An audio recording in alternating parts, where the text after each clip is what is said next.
उर्दू दुनिया के नाजरीन, नई वीडियो में खुशामदीद।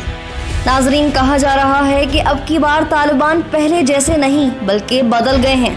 पहले से ज्यादा ज़हीन, कहीं ज्यादा सिफारती मामलात को समझने वाले, दुनिया को साथ लेकर चलने वाले, मामला फहम, सुलझे हुए, ठहरे मिजाज के कूल से तालिबान अब पहले जैसे नहीं बल्कि यकसर बदल चुके हैं। दुनिया हैरत में है कि तालिबान की फतवाहत बगैर जदीद असलहे, बगैर बाज़ाब्ता कमान और बाकायदा इंतज़ाम के कैसे मुमकिन हुई।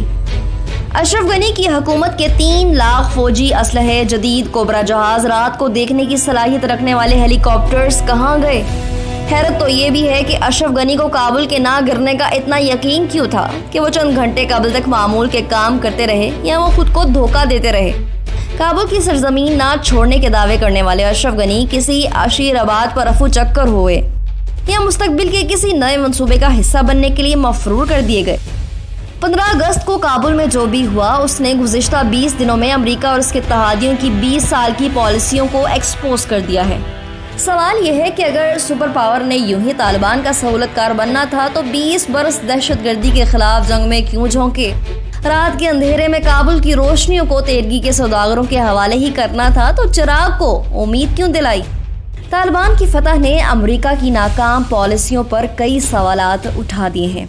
इसे सुपर पावर की नाकाम पॉलिसी कहेंगे या खित्ते में अपने तसल्लुत के लिए एक नए इल्मिये का इंतजाम, चीन के खिलाफ किसी बड़ी मनसूबाबंदी के मोहरे या खित्ते में ईरान और पाकिस्तान के लिए किसी नए पहरेदार का इंतजाम।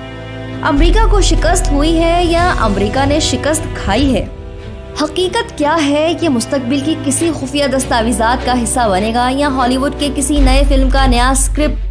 ताहम अफगान अवाम एक नई कीमत चुकाने को तैयार हैं। नए सेटअप का तरीकाकार क्या होगा। बदले हुए तालिबान इंसानी हकूक का किस कदर ख्याल रखेंगे। ख़वातीन और इकलियतें क्या तहफ़्फ़ुज़ पाएंगी। बच्चियां स्कूल जाएंगी या खौफ का मुस्तकबिल आंखों में लिए ख्वाबों की किरचियां समेटेंगी।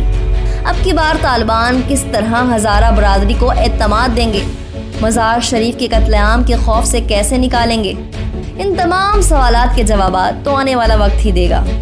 ताहम नाजरीन, दिले खुश फहम बार बार दिलासा दे रहा है कि शायद एक मुहज़्ज़ब दुनिया के तालिबान अब की बार मुख्तलिफ हो। इस बार ख़वातीन के हकूक़ और बच्चियों की तालीम का वादा पूरा कर सकें, इकलियतें और लिसानी ग्रुप अपने हकूक़ पा सकें। कई सवालात और उनसे जुड़े खदशात इस वक्त तक एक मुबहम सा खाका पेश कर रहे हैं। तालिबान की अचानक फतूहात ने आलमी नक्शे पर कुव्वतों के किरदार के साथ साथ खित्ते के ममालिक के किरदार पर भी सवालात उठाए हैं। पाकिस्तान का कोई फेवरेट नहीं, मगर वज़ीर आज़म के अफगानिस्तान की गुलामी की जंजीरें तोड़ने से मुतल्लिक बयान ने इशारे ज़रूर दिए हैं। तालिबान का खित्ते में इक़्तिदार आने वाले दिनों में जहां आलमी ताकत के तवाज़ुन का फैसला करेगा, वहीं पर ताकत के इर्तिकाज़ के रुझान को भी जन्म देगा। पहले से मौजूद कुव्वतें इख्तियारात पर गिरफ्त किए हुए हैं। ऐसे में पाकिस्तान भी मज़ीद अथॉरिटेरियनिज़्म की जानिब बढ़ सकता है। तालिबान के अफगानिस्तान में आने के बाद जिस तरह के शादियाने बजाए जा रहे हैं, इससे अंदाज़ा हो जाना चाहिए कि तालिबान हर जगह मौजूद है।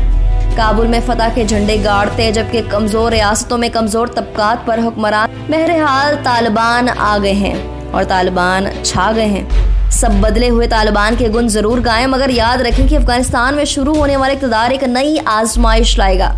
वतन अजीज को फोंक फोंक कर कदम रखना होगा। इलाके में एक नई गेम का आगाज हो चुका है।